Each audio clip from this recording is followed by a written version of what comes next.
बेटा next topic है आपका होमोलोगस सीरीज। चलिए बेटा शुरू करते हैं। आपको लास्ट क्लास में मैंने फंक्शनल ग्रुप करा दिया था। फंक्शनल ग्रुप के बाद आता होमोलोगस सीरीज।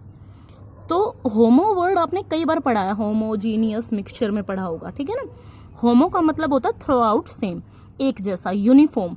यहाँ पे इस सीरीज का क्या मतलब है, नाम से क्लियर है, सीरीज हो गया। जैसे आपने रीजनिंग वगैरह में पढ़ा है, सीरीज के क्वेश्चंस पढ़े हैं, उनमें कॉमन डिफरेंस कुछ ना कुछ कॉमन ऐसा होता था कि भाई आपको 4-5 कुछ दे दिया, मतलब वैल्यूज दे दी, उसके बाद 2-3 ब्लैंक के डैश लगा दिए या ब्लैंक छोड़ दिए और फिर पूछा आपसे कि फिल इन द ब्लैंक क्या आएगा भाई। इस तरह से कंप्लीट द सीरीज, आप उनका रिलेशन निकाल के आगे सीरीज फाइंड आउट कर लेते हैं। तो यहाँ पे भी कुछ ऐसा ही है, homologous series.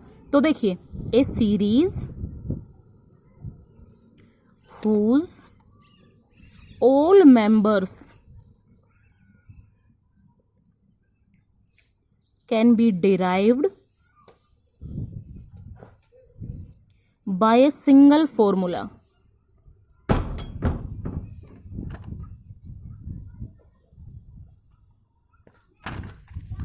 When we can derive all the member of a series by a single formula, then it is known as homologous series.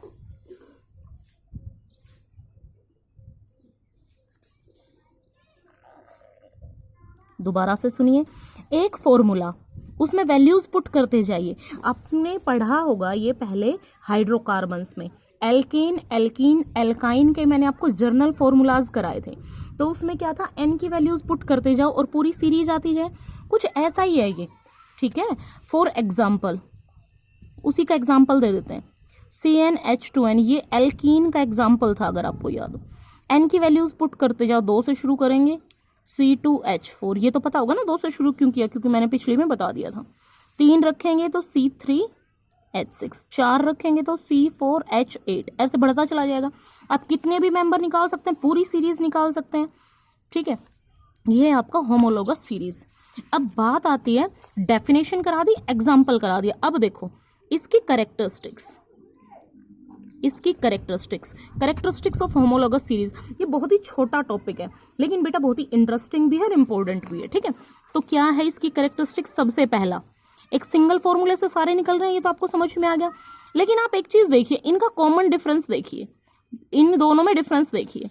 तो 2 कार्बन है इसमें 3 कार्बन है, यानी कि 1 कार्बन का डिफरेंस है। 4 हाइड्रोजन इसमें है, 6 हाइड्रोजन इसमें, यानी कि 2 हाइड्रोजन का डिफरेंस है।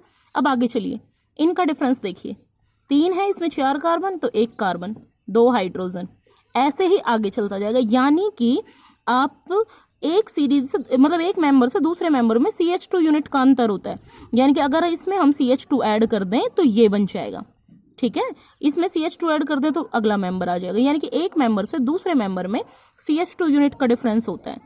तो हम क्या लिख सकते हैं, CH2 unit difference between 2 successive भी कह सकते हैं, ठीक है ना। सक्सेसिव मेंबर या फिर जो 2 लगातार मेंबर हैं उनके बीच में CH2 यूनिट का डिफरेंस है। एक मेंबर से दूसरे मेंबर के बीच में CH2 यूनिट का डिफरेंस है। और अगर CH2 यूनिट का डिफरेंस है तो मास कितना बना डिफरेंस के नाम पे? कार्बन का मास 12 होता है, हाइड्रोजन का 1 होता है, तो यहाँ 2 हाइड्रोजन है तो टोटल 14 यूनिट मास का डिफरेंस हो गया 2 मेंबर में। यानी कि एक मेंबर से दूसरे मेंबर में CH2 यूनिट का अंतर है, उसके साथ 14 यूनिट मास का अंतर है। और बेटा थर्ड, अगर फंक्शनल ग्रुप है, फंक्शनल ग्रुप सीरीज में कुछ भी है, वो through out the series same रहेगा, पूरी सीरीज में सेम रहेगा। जैसे देखिए, ये एल्कीन का लिखा था मैंने एग्जाम्पल, एल्कीन का मतलब होता है डबल बॉन्ड, यहां डबल बॉन्ड था। तो देखिए मैं इस ये एग्जाम्पल को ड्रॉ करके दिखा रही हूं आपको एक बार। ये इथीन था अपने ग्रुप का पहला मेंबर, उसके बाद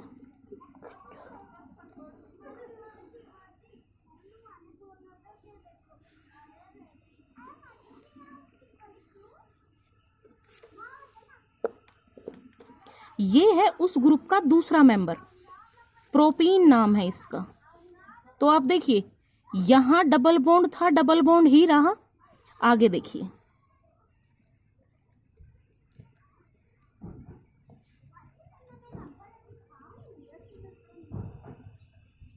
ये ब्यूटीन है। देखिए बढ़ा क्या, यहाँ पे एक हाइड्रोजन, क्योंकि वैलेंसी तो शिफ्ट करनी पड़ेगी ना, तभी तो कुछ जुड़ेगा। यहाँ से एक हाइड्रोजन और CH2 जुड़ के यहाँ CH3 बन के यहाँ लग गया। अब इसमें तो बिल्कुल ही क्लियर दिख रहा है आपको कि ये CH2 बढ़ा है, ऐसे CH2 बढ़ता चला जाएगा। कोई भी फंक्शनल ग्रुप पूरी सीरीज में सेम रहेगा, कहीं पे भी चेंज नहीं हुआ। देख लो यहाँ डबल बॉन्ड, यहाँ डबल बॉन्ड, यहाँ डबल बॉन्ड, ऐसे करके, तो फंक्शनल ग्रुप सेम रहेगा। फोर्थ, इनकी जो फिजिकल प्रॉपर्टीज होती है ना बेटा, ध्यान से सुनना, ये बहुत इंपॉर्टेंट बात है। फिजिकल प्रॉपर्टीज डिफरेंट होती है। क्यों? क्योंकि मास फिजिकल प्रॉपर्टीज ही तो है। आप खुद देख रहे हो कि एक यूनिट से दूसरे यूनिट में 14 यूनिट का मास का अंतर है। तो बेटा फिजिकल प्रॉपर्टीज डिफरेंट रहेंगी और केमिकल प्रॉपर्टीज सिमिलर रहेंगी। केमिकल प्रॉपर्टीज तो डिपेंड करती हैं फंक्शनल ग्रुप पर। जब फंक्शनल ग्रुप ही सेम है तो केमिकल प्रॉपर्टीज सिमिलर होंगी, जबकि फिजिकल प्रॉपर्टीज मास, मेल्टिंग पॉइंट, बॉइलिंग पॉइंट, ये सब डिपेंड करता है।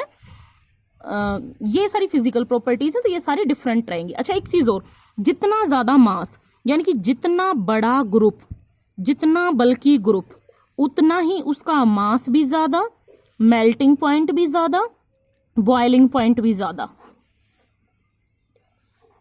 ठीक है ना? जितना बड़ा ग्रुप उतना ही उसका मास, मेल्टिंग पॉइंट, बॉइलिंग पॉइंट, ये सारी प्रॉपर्टीज ज्यादा उसकी। तो ये था बेटा हमारा एक छोटा सा टॉपिक, होमोलॉगस सीरीज। ये आप अपनी नोटबुक में लिखेंगे, फिर इसको अच्छे से समझेंगे। ठीक है, चलिए तो आज के लिए हमारा ये टॉपिक कंप्लीट होता है। अच्छा एक एग्जांपल और करा देती हूँ। एक एग्जांपल देखिए, तो एक एग्जांपल और कराते हैं। वो एग्जांपल है CnH2n+2O। ये मैंने किसका फंक्शन, मतलब किसके लिए फॉर्मूला लिखा है? ये लिखा है अल्कोहल के लिए। तो देखिए इसमें 1 पुट करिए तो फॉर्मूला बना CH4O। 1 पुट करते ये बन गया। तो इसको अरेंज करके देखिए ऐसे, CH3OH ये पहला मेंबर है।